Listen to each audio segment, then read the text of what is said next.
quiero hablar esta noche sobre el hogar. En el Salmo 11 hay un pasaje familiar que muchos de ustedes conocen. Si los cimientos son destruidos, ¿qué podrá hacer el justo? Si se destruyen los cimientos. Y el fundamento de cualquier sociedad es el hogar. Y luego un versículo que lo acompaña, el Salmo 82. Estas palabras: no saben ni entienden, caminan en tinieblas. Todos los fundamentos del mundo están fuera de su curso. ¿Acaso no se parece a nuestros días? Todos los cimientos de la tierra están fuera de su curso y caminamos en oscuridad. Estamos tropezando. Jesús dijo: yo soy la luz del mundo, y Él puede traer la luz. Ahora, hay alguien con quien he tenido el privilegio de compartir casi 42 años. Ella es la madre de mis 5 hijos. Ella es la abuela de mis 16 nietos. Ella está en la plataforma.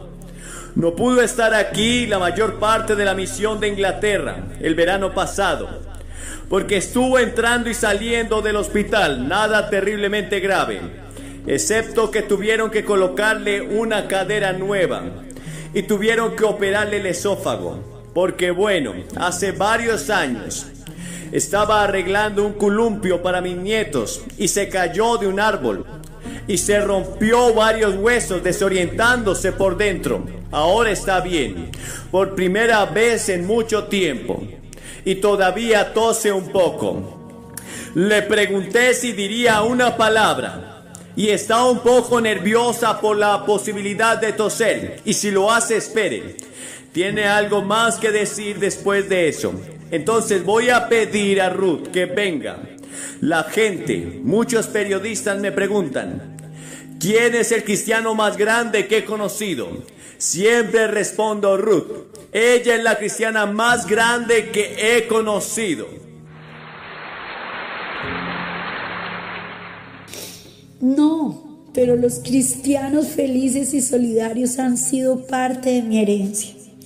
En 1916, mis padres aterrizaron en Shanghái, China, y pasaron los siguientes 25 años de su vida sirviendo al pueblo de China como médicos misioneros. No fue fácil. Eran tiempos difíciles, con guerras, enfermedades, bandidos, inundaciones, hambrunas. Y sin embargo, a causa de ellos, nunca supimos qué era el miedo. Diariamente en el hogar habían oraciones familiares, con himnos, lecturas de la escritura y oraciones. Fuimos disciplinados con amor, fuimos entrenados cuidadosamente. Pero mamá y papá no solamente la enseñaron, sino que la vivieron. Y como consecuencia, cuando era niña, fue fácil entregar mi corazón al Señor Jesús. Luego vinieron a Estados Unidos y tuvimos la dicha de vivir a su lado durante los últimos 25 años de sus vidas. Y gracias a su ejemplo cristiano, nuestros 5 hijos quedaron tremendamente influenciados, en buena parte gracias a ellos. Ellos también entregaron su corazón al Señor Jesús. Recuerdo el último año de su vida. Papá fue elegido moderador de una iglesia. Ahora bien, él tampoco se encontraba bien en ese momento y mi madre había sufrido un derrame cerebral y estaba en silla de ruedas. Pero una mañana bajé a ver cómo estaba y papá estaba de rodillas frente a mamá, ayudándola a poner sus medias. Y él me miró por encima de sus lentes y dijo: ¿sabes?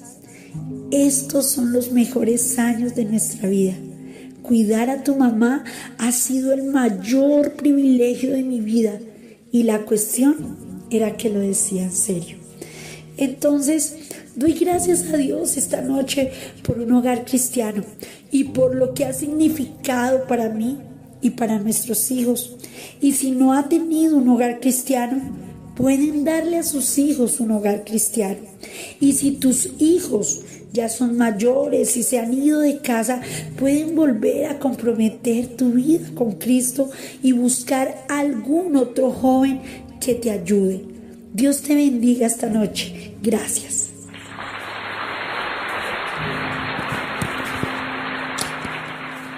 Es la primera vez que habla en al menos 18 meses y se lo agradezco mucho. Creo que todos somos conscientes de que algo anda mal en nuestros hogares. Alguien ha dicho que todas las bodas son felices, es la convivencia posterior lo que causa todos los problemas. Y hay algo de verdad en eso. Un psicólogo estadounidense dice: el matrimonio es un infierno silencioso para aproximadamente la mitad de las parejas estadounidenses. Ahora, ¿qué está pasando? ¿Se puede revertir la marea? Porque lo mismo podría decirse tal vez del Reino Unido, de Irlanda, o de cualquier gente que esté mirando o escuchando. Y quiero hacerles esta pregunta sobre la escritura que leímos. ¿Su casa está construida sobre una base sólida? ¿Lo es? Cuando lleguen inundaciones de tristeza, o todas las tentaciones, o todas las adversidades de guerra, muerte, juicio, ¿se mantendrá su hogar en pie? ¿Está en una base sólida? Los investigadores sociales están descubriendo que en los tiempos de estrés, en lugar de unir a las familias, muchos cónyuges les resulta más fácil huir de la lucha. Con las emociones abrumadoras que generan las tragedias familiares, prefieren huir. Una de nuestras familias más famosas se vio involucrada en una terrible tragedia hace unos años. Su hija fue secuestrada, se mantuvieron unidos, oraban juntos, trabajaron juntos, pagaron miles de dólares y finalmente ella fue rescatada. Después de aproximadamente unos 2 años, pero poco después de que ella regresara a casa, se divorciaron. Las emociones, el estrés, la tensión fueron demasiado grandes para esa familia y se rompió. Ahora el apóstol Pablo estaba ministrando en Corinto, que era una ciudad hedonista, una ciudad pagana, una ciudad inmoral. Y él dijo esto: cada uno mire cómo edifica, porque nadie puede construir otro fundamento que el que ya está puesto, que es Jesucristo.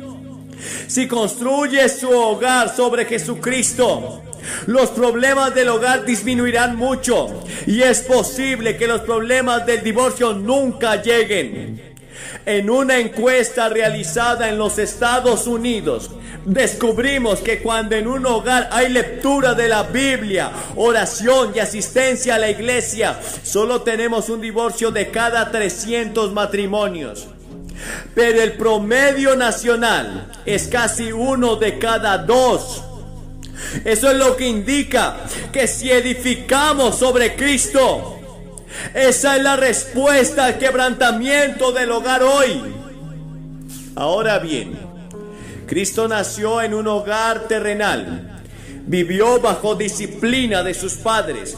Su primer milagro se realizó en una ceremonia nupcial. El padre de Cristo murió cuando él era joven todavía. No se menciona en las escrituras después de 12 años de edad que tenía Jesús. Entonces tal vez Jesucristo, siendo el hijo mayor, era el sostén de la familia, no lo sé. Pero él conocía todos los problemas del hogar. Y una de sus bendiciones favoritas era entrar en una casa. La paz sea con esta casa. Y Jesús dijo que la entrada a la familia espiritual es como la entrada a una familia doméstica. Es por el nacimiento. Dijo que debes nacer de arriba. Debes nacer de nuevo. Nacer de la familia de Dios. Naciste en la familia actual en la que vives o en otra familia. pero también debes nacer en la familia de Dios si quieres llegar al cielo. Si quieres que tus pecados sean perdonados, si quieres saber que tienes vida eterna, debes nacer en la familia de Dios por el arrepentimiento de tus pecados y recibirlo por la fe. Ahora bien, Jesucristo abogó por la salvación del hogar. A Zaqueo le dijo: hoy ha llegado la salvación a tu casa. Y cada vez que sanaba o salvaba a alguien, su primera preocupación era que regresara a su casa y le contara a su familia. Algunos quisieron seguirlo desde ese día, pero él dijo: no, ve y díselo a tu familia, vuelve y díselo a tu comunidad, ve y díselo a los demás. Para el hombre poseído por el demonio restaurado, su orden fue: vuelve a tu casa y muestra cuán grandes cosas ha hecho Dios por ti. Y tal vez algunos de ustedes aquí esta noche, simplemente embarcándose en su vida matrimonial juntos, tal vez estén aquí en una luna de miel. No podrían darse un mejor regalo. No podrían darse un mejor regalo de bodas que el que se hizo una pareja joven la otra noche aquí en este estadio. Se acababan de casar y lo primero que hicieron fue venir al estadio.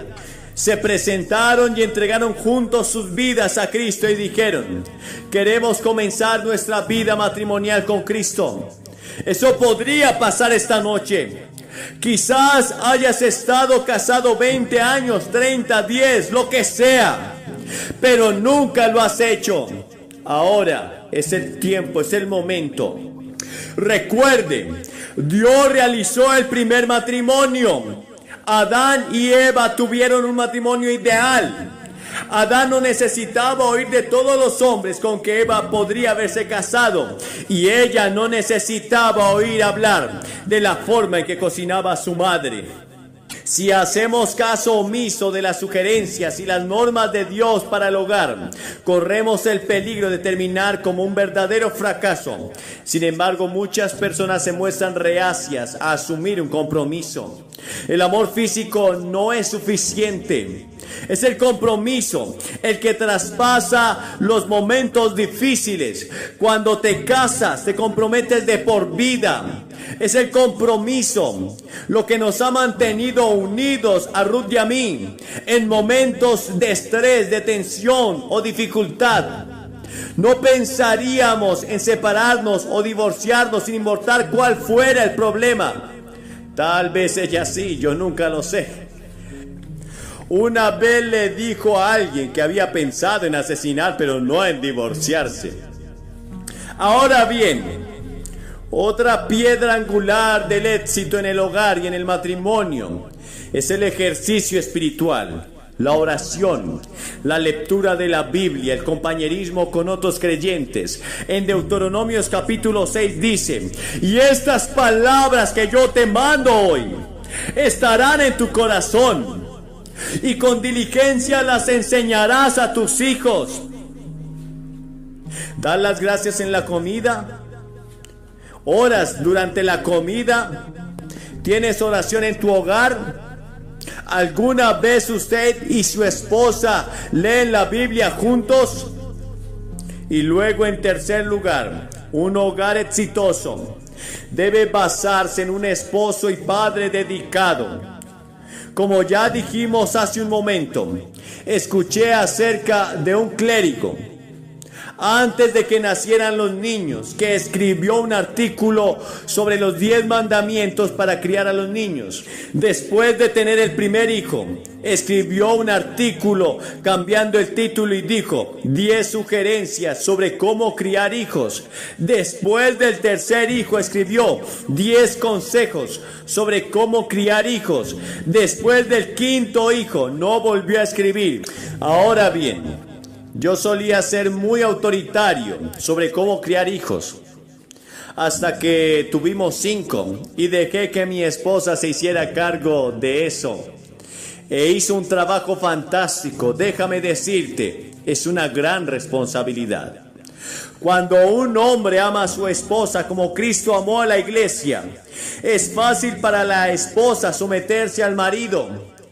La imagen aquí no es la de un poderoso potentado sentado en el trono y gobernando a sus súbditos con una mano de hierro. Esto se parece más bien a un director de orquesta de pie sobre su palco, dirigiendo una sinfonía, delicado pero tenue. ¿Es esa clase de marido usted? La Biblia dice: vive gozosamente con la esposa de tu juventud. No dice: sal y búscate una mujer más joven.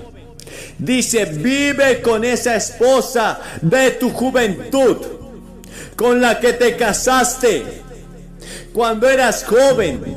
Debes ser fiel. ¿Cuántos hombres llegan a los 40, 50, 60 años y quieren demostrar su virilidad y salir a buscar algo joven? Eso no es compromiso. Eso es un pecado contra Dios. Leí un artículo en un periódico en el que se hablaba de varias películas recientes que abordan el adulterio como una experiencia de crecimiento positivo. Nunca creas algo así. Eso destruirá nuestra cultura tan rápido como cualquier otra cosa. La Biblia dice que la infidelidad es el camino al infierno. Y en cuarto lugar, un hogar exitoso debe tener una esposa y madre devota. Napoleón dijo: la mayor necesidad de Francia son las madres. Uno de los vicios que está afectando a nuestras esposas y madres hoy en el mundo es el alcoholismo y las drogas. Verás, no tienen a Cristo a quien acudir.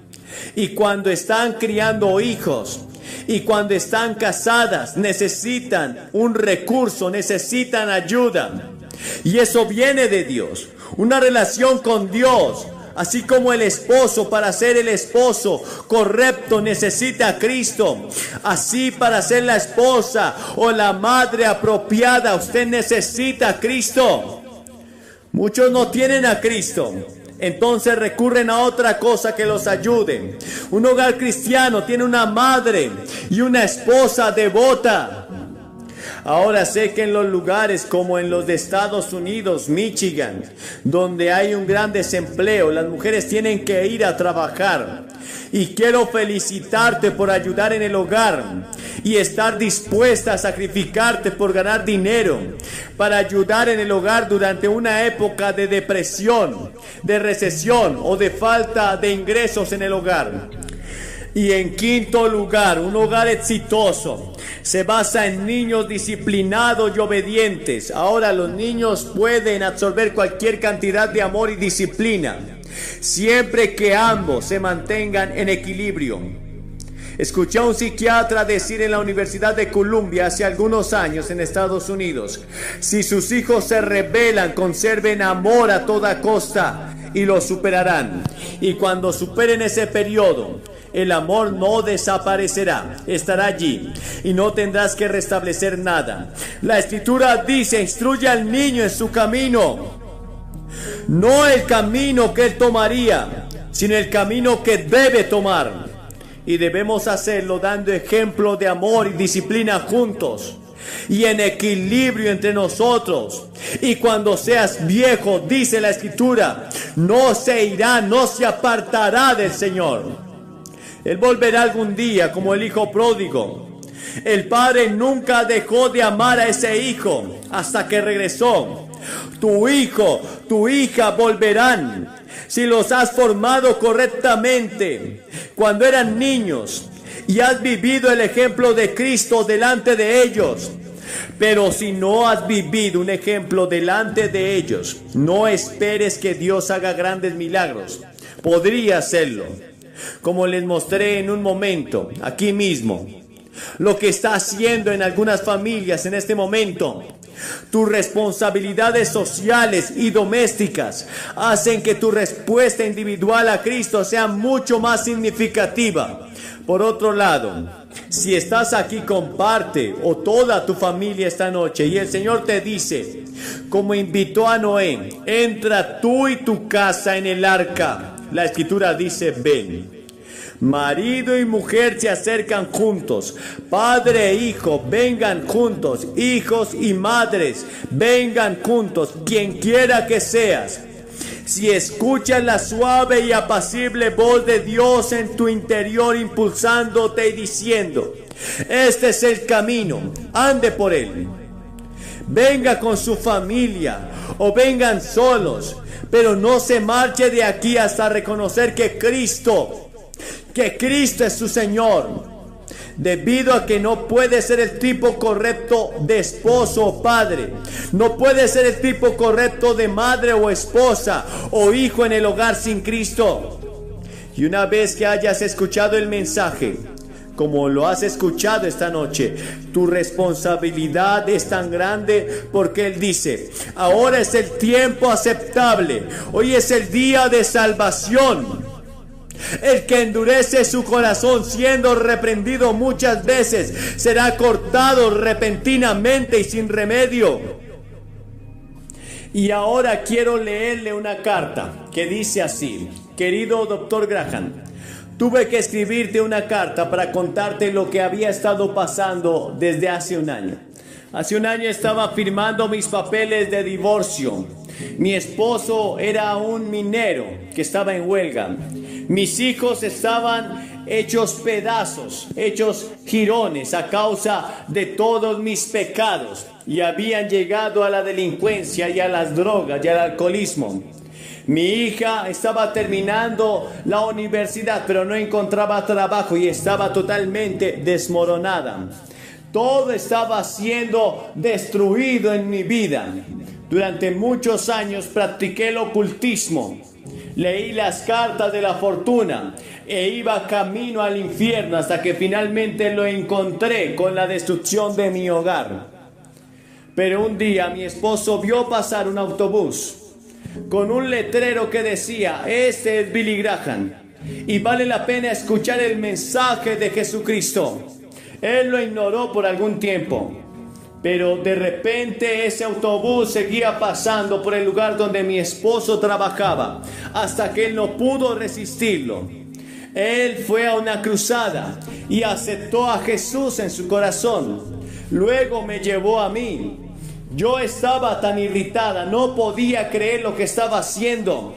Yo creía que era algo estúpido, pero esa noche el Señor me habló, rompió mi corazón.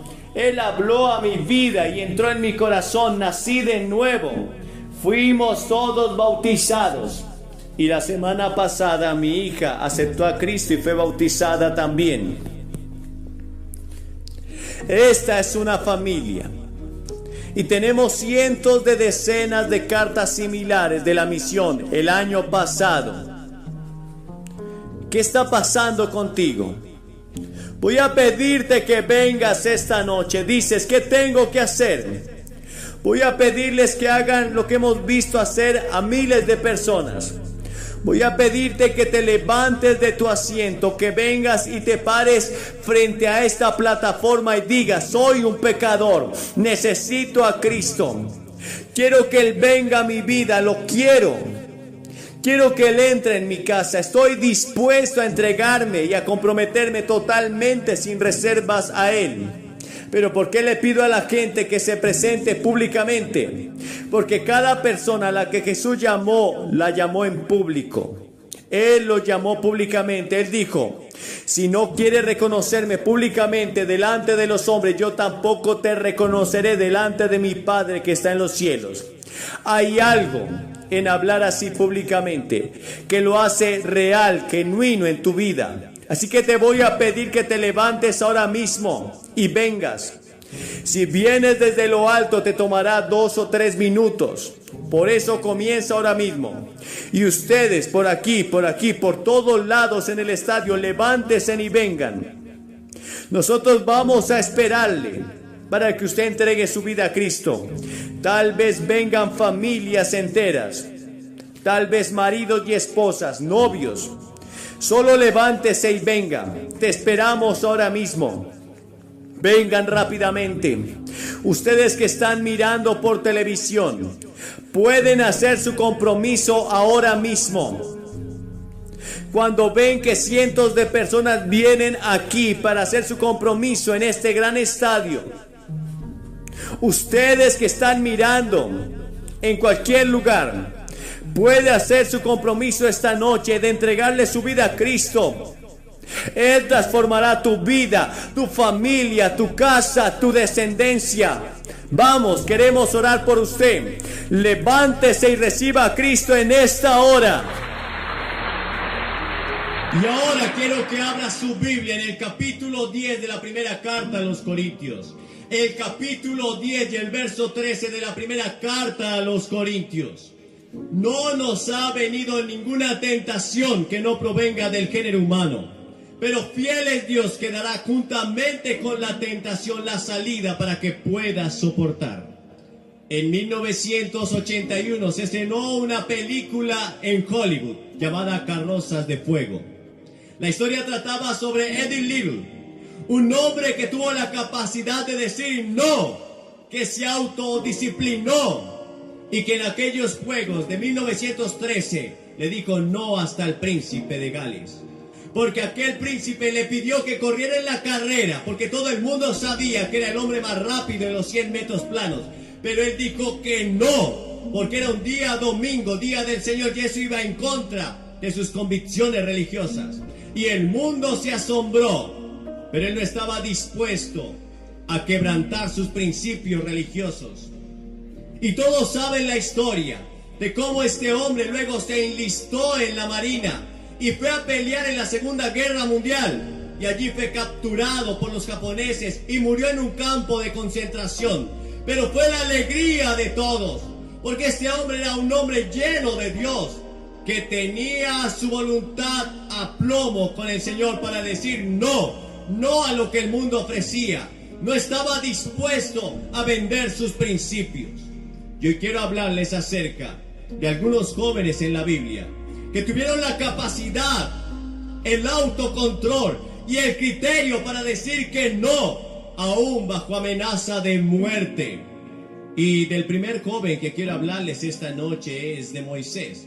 Muchos pensamos en Moisés como un hombre de barba blanca, de cabellera anciana, pero fue en su juventud donde tomó decisiones que luego lo llevaron a la grandeza, cuando rehusó llamarse hijo de la hija de Faraón y estuvo dispuesto a sufrir con el pueblo de Dios antes que deleitarse de los placeres temporales del pecado. Y este no en su juventud lo llevó a la grandeza. Pero vemos todo lo que está pasando en América. La gente está yendo tras la vanidad. La gente está yendo tras el desorden. Viven en el placer. Su Dios se ha vuelto el sexo, el placer, los deseos desordenados y no tienen la capacidad de decir no. Pero ese no en tu vida temprano te llevará a la grandeza. Pero si al contrario, hoy dices que sí a todo lo que el mundo te ofrece, lo que el diablo te ofrece y lo que tu propia carne quiere que hagas, eso te llevará a la destrucción. Morirás en pecado. La Biblia dice: la paga del pecado es la muerte, mas la dádiva de Dios es gozo y vida eterna para aquellos que viven conforme a la voluntad de Dios. Y luego vemos la historia de José, otro joven que estuvo dispuesto a decir que no, aún bajo pena de muerte. Todos conocen la historia, cómo a través de una serie de circunstancias fue vendido como esclavo por sus hermanos a Egipto. Y llegó a la casa de Potifar, y allí la gracia de Dios estaba sobre él, porque este hombre caminaba con Dios, porque él no estaba dispuesto a vender sus principios. Él seguía a Dios aún bajo toda circunstancia. ¿Saben? El problema de América es que vivimos envueltos en los placeres. Es que hay veces los problemas de la paz son más grandes que los problemas de la guerra, porque en ese momento hay relajación y la gente no tiene problemas de vivir conforme a sus deseos y caprichos. Pero José estaba con Dios, él vivía con Dios, Dios estaba con él. Y la esposa de Potifar se enamoró de José. Él era un joven apuesto, un hombre de un buen semblante. La gracia de Dios estaba sobre él y Dios hacía florecer todo lo que José tocaba. Y esto produjo en la mujer de Potifar que se enamorara de él y lo fue seduciendo. José era un hombre como tú, como yo, sentía igual que tú y yo. Pero él dijo no a sus deseos. Y esta mujer, al ser rechazada, entonces gritó y acusó a José de que era un violador. Y José fue llevado a la cárcel. Pero en la cárcel Dios estaba con él, porque él era un hombre que vivía conforme a la voluntad de Dios. No se parece mucho a los jóvenes de hoy en día, que quieren vivir solamente gritando paz y amor, pero no quieren vivir disciplinados. Y estamos viviendo en una época de lapso. Estamos viviendo una época donde los jóvenes han perdido la identidad, donde los jóvenes no saben qué camino tomar. Pero no José. José estaba dispuesto a vivir para Dios, aún en las peores circunstancias. Y a través de una serie de circunstancias que precedieron a estos eventos, José fue elegido gobernador de Egipto, porque un día estuvo dispuesto a decir no. Y aquellos que se disciplinan, que viven para Dios, que buscan la voluntad de Dios, Dios los recompensará y los llevará a nuevos niveles de gloria que ellos nunca esperaban. Luego quiero que vean la historia de Daniel. Daniel fue un joven que vivió en el tiempo de Nabucodonosor. Jerusalén fue tomada y llevada cautiva, y todos los príncipes y los jóvenes de buen parecer y buen aspecto fueron llevados al palacio de Nabucodonosor, el gran rey de Babilonia, para que sirvieran como eunucos. Y allí iba Daniel, con 3 compañeros más. Pero Daniel dijo que no. Dice la Biblia en el capítulo 1 del libro de Daniel, que le ofrecieron los mejores manjares, las mejores comidas, los mejores vinos. Daniel estaba a 500 millas de Jerusalén. Estaba lejos de casa, lejos de sus padres. ¿Quién se enteraría? Podía haberse hecho muy popular viviendo en el exceso. Pero Daniel dijo no, porque antes de querer agradar al mundo, él quería agradar a Dios. Y dijo no, y se autodisciplinó, y dijo que no a la comida que el rey le estaba ofreciendo, porque aunque era una buena comida, era ofrecida a los dioses. Hoy hay muchos dioses en América. Tenemos el Dios del materialismo, tenemos el Dios del placer, el Dios del sexo, le encuentras en todo lado. Daniel dijo no. Y por eso dice la Biblia que Dios derramó sobre él un espíritu superior. En el momento en que fueron presentados estos eunucos que el rey había llevado al palacio para enseñarlos en sus lenguas, para que administraran negocios, no se hallaron mejores hombres que Daniel, Misael, Ananías y Azarías, porque ellos estaban dispuestos a decir no.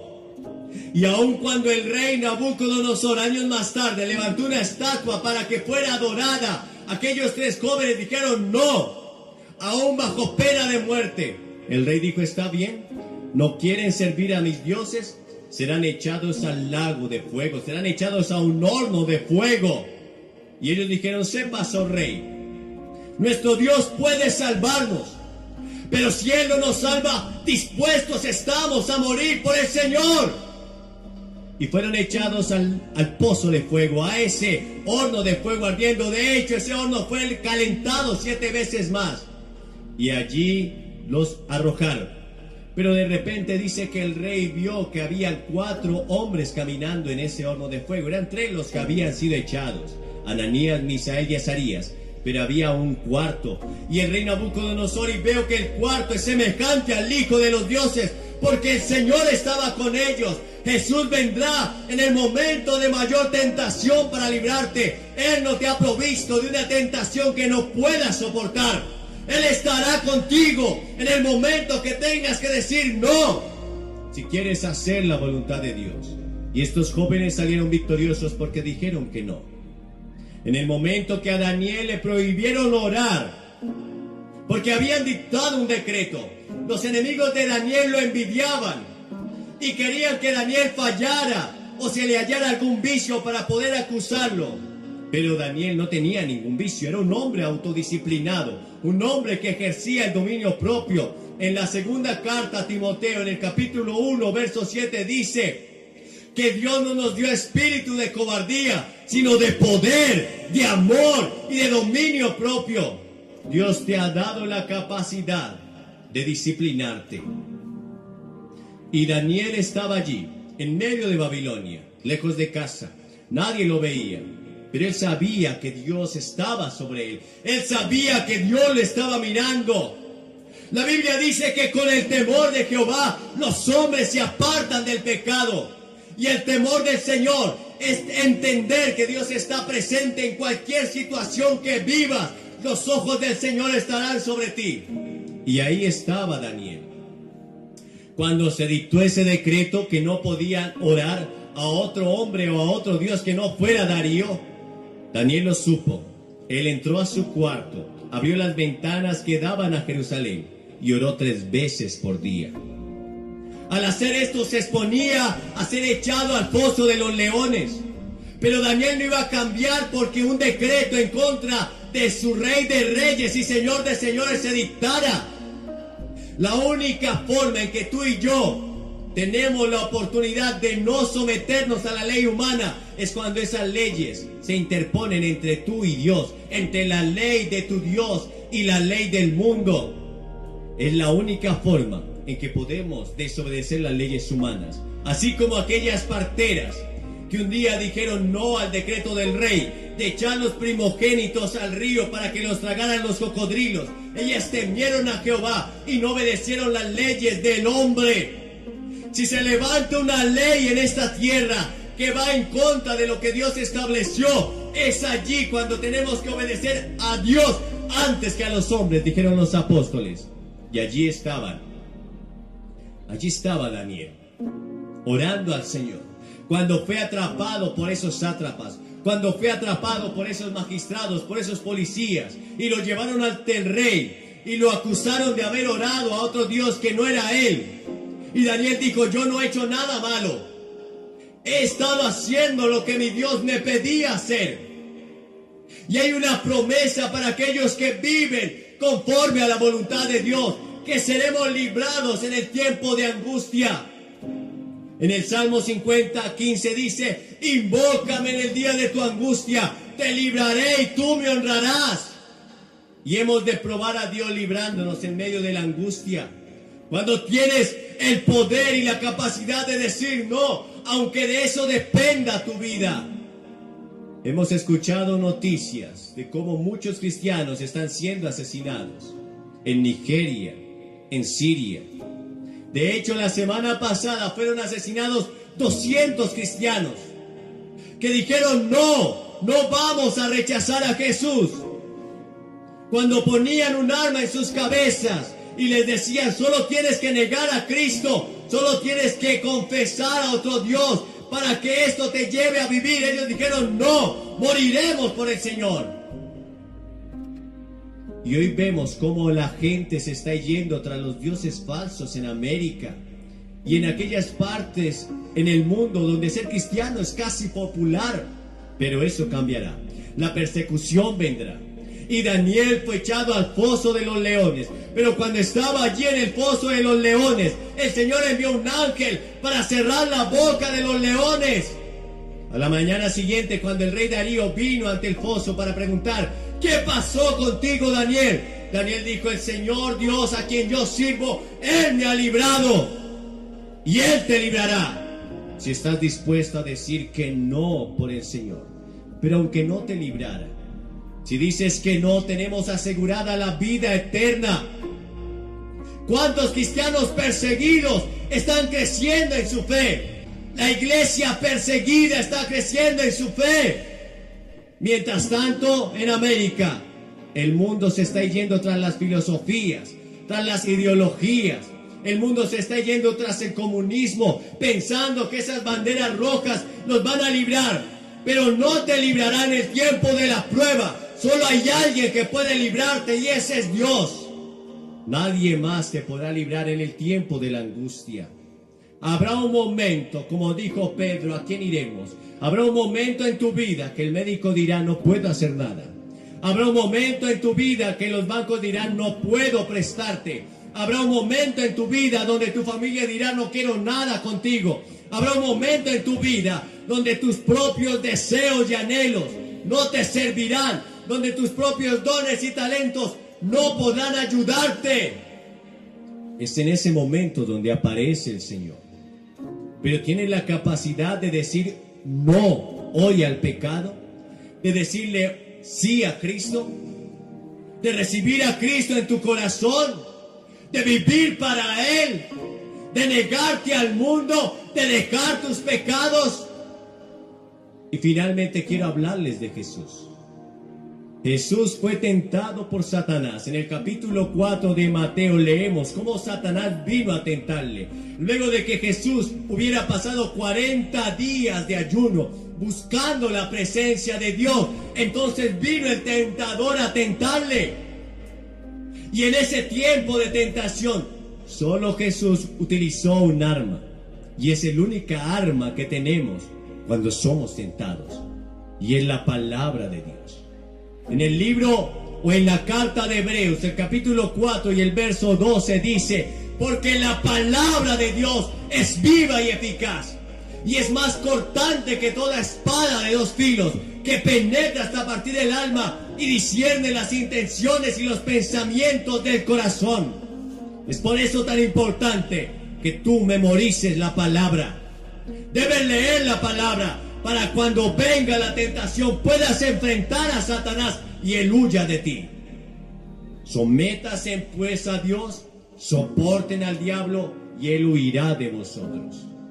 Y lo primero que utilizó Satanás para tentar a Jesús fue los instintos naturales. Él apeló a los instintos naturales de Jesús. Jesús era tan humano como tú y yo. Él sentía hambre, él sentía sueño, él se cansaba, él tenía mal aliento. Él era tan hombre como tú y yo, y tan Dios como el Señor que está en el trono, el que vive y reina para siempre. Pero después de 40 días, él tenía hambre. Así que Satanás vino y le dijo: si tú eres el Hijo de Dios, dile a estas piedras que se conviertan en pan. El instinto y el deseo de Jesús era humano. Seguramente al escuchar la palabra pan, sus deseos afloraron, sus instintos naturales tomaron vida y fuerza. Y aunque ese deseo era natural, sin embargo la manera de satisfacerlo no lo era, no era legal. Estaba bien sentir hambre, era un deseo natural. Está bien que tú sientas hambre, está bien que tú tengas ganas de tener sexo, pero la manera en que tú satisfaces esos deseos es lo que está bien o mal. El sexo fue dado dentro del matrimonio, pero cuando haces algo por fuera del matrimonio, cuando tienes y haces tu deseo realidad por fuera del matrimonio, eso está mal. Eso se llama fornicación.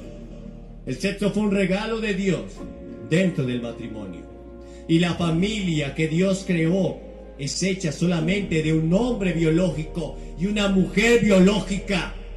Lo demás es abominación delante de los ojos de Dios. Y allí estaba Jesús, mirando esas piedras. Tenía el poder de convertirlas en pan. Pero no era lo que el Señor lo mandó a hacer. No era lo que su Padre le había encomendado a hacer. Oh, sí, la gente tiene hambre en el mundo. Podía solucionar el hambre del mundo, pero ese no era el propósito de Jesús en la tierra. Él vino a morir por ti en esa cruz. Él vino a salvarnos de nuestros pecados. Y Él, si Él hubiera cedido a esa tentación, tú y yo no tendríamos salvación. La gente debe entender que somos peregrinos en esta tierra.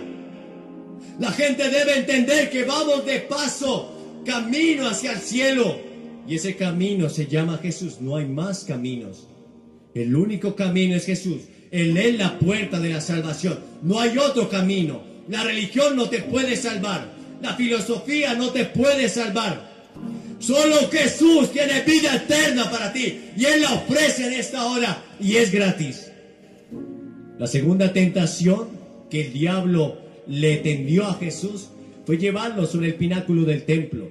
Y le citó las escrituras en el Salmo 91:12. Le dijo: tírate del templo y échate del templo, tírate abajo, porque vendrán los ángeles del Señor a tomarte en sus manos, y entonces todo el pueblo creerá. Y había una leyenda por aquel tiempo, y aquellos judíos creían que el Mesías iba a descender de la cúpula del templo que había levantado Herodes. Y Jesús dijo: oh sí, será un gran espectáculo. Lo será, dijo Satanás. Pero ese no era el medio por el cual deberían creer y conocer a Jesús. ¿Sabes? Dios estableció un camino para acercarnos a Él, y es la fe. Hebreos 11:6 dice: pero sin fe es imposible agradar a Dios, porque es necesario que el que se acerca a Dios crea que le hay y que Él es galardonador de los que le buscan. Solo hay un camino para acercarnos a Dios, y es tu fe. Todo el mundo hubiera creído bajo ese gran espectáculo, los ángeles del Señor viniendo a tomar a Jesús para que no tropezara en piedra. Pero Dios estableció un camino para acercarnos a Él, y es tu fe. ¿Tienes tu fe puesta en Jesús? ¿Tienes tu fe puesta en Dios? Él dijo: tened fe en Dios. Tu fe debe estar puesta en Dios, no en lo positivo, no en las filosofías huecas, no en el sistema americano ni en la economía. Tu fe debe estar puesta en Jesús. Y luego la tercera tentación. Satanás lo llevó sobre un monte muy alto y le mostró todos los reinos de la tierra, la gran Babilonia, las grandes pirámides de Egipto. Le mostró la ciudad de Nueva York. Le mostró a China, a Francia, el imperio grecorromano. Podía ser el rey de todo. Y claro, del Señor es la tierra y su plenitud. Un día Él reinará sobre toda esta creación. Pero ese no era el medio. Satanás le dijo: arrodíllate solo una vez delante de mí, y todo esto te daré, porque a mí me ha sido entregado. ¿Saben? Eva y Adán perdieron el paraíso y fue entregado a Satanás. Le pertenecía. Satanás es el príncipe de este mundo. Él es el Dios de este siglo. Le está ofreciendo su reino. Pero Jesús dijo: no. Al Señor tu Dios adorarás y solo a Él servirás. ¿Saben? Muchos le están sirviendo de balde al diablo, tan solo por nada. Jesús nos dijo que Él no tenía poder de dárselo. Pero al final todo vendrá a traer muerte y destrucción. Hoy tienes que tomar una decisión. Si dices no al pecado, no al mundo, no a los placeres que te está pidiendo tu cuerpo, si dices no a lo que te ofrece este tiempo, pero le dices sí al Señor, ¿has tomado tu decisión? Alguien dirá: ¿qué debo hacer? Tienes que hacer tres cosas. Primero, debes arrepentirte de tus pecados. Verán, todos somos pecadores. Todos hemos quebrantado las leyes morales de Dios. Tú has mentido, yo he mentido. Entonces eres un mentiroso, y los mentirosos no tendrán parte en el reino de Dios. Tú has mirado a una mujer con codicia, entonces eres adúltero de corazón, y te tendrás que enfrentar un día a un Dios que es santo, a un Dios que te juzgará por los 10 mandamientos. El día que te enfrentes ante ese Dios, serás culpable o inocente. Indudablemente seremos culpables, a menos que aceptes a Cristo, a menos que aceptes el sacrificio en la cruz por ti, porque la paga del pecado es la muerte, mas la dádiva de Dios es justicia eterna. Todos hemos nacido en pecado, pero para esto apareció el Hijo de Dios, para deshacer las obras del diablo. Arrepentimiento significa cambiar de dirección. Vas en dirección opuesta. Dejas tu vida de pecado y te vuelves a Dios. En segundo lugar, debes poner tu fe solo en Jesús. Cuando me subí a esta plataforma, no pregunté de qué material estaba hecho. No pregunté si la habían probado antes. Simplemente me subí a esta plataforma. Eso se llama fe. Tienes tu confianza puesta en Él. Entregas tu vida a Él, como aquel niño que confía que su padre lo va a llevar en la tormenta. Tu fe puesta en Jesús, solamente en Él. No en tu justicia, no en tus sacrificios, no en tu buena voluntad. no porque hagan lo correcto. Verás, la Biblia dice que todas nuestras justicias delante de Dios son como trapos de inmundicia. No hay ninguna justicia humana que pueda satisfacer la justicia de Dios. Solamente puedes ir a la presencia de Dios a través de Cristo. Verás, Hebreos 4:16 dice: acerquémonos pues confiadamente ante el trono de la gracia para alcanzar misericordia y hallar gracia para el oportuno socorro. Solo a través de Cristo, solo hay un camino, solo hay una verdad, solo hay una vida, y está en Cristo. Y en tercer lugar, debes hacer tu fe pública. Verás, todas las personas a las que Jesús llamó en el Nuevo Testamento, excepto Nicodemo, vinieron a él en público. Jesús dijo: si no estás dispuesto a confesarme delante de los hombres, tampoco yo te confesaré delante de mi Padre que está en los cielos. Debes pararte ante esta plataforma y decir: yo acepto a Cristo, yo recibo a Cristo en mi vida. Debes confesarlo públicamente, dar testimonio. No te puedes avergonzar de Cristo, porque Él no se avergonzó de ti. Él colgó en una cruz frente a la chusma delirante, sufrió los esputos del pueblo, fue golpeado, herido.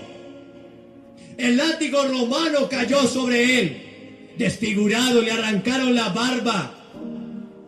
Pero Él sufrió por ti y no se avergonzó de llamarse tu Dios. No se avergüenza de llamarse tu amigo. No se avergüenza de llamarte tu Padre. Te levantas y vienes por fe.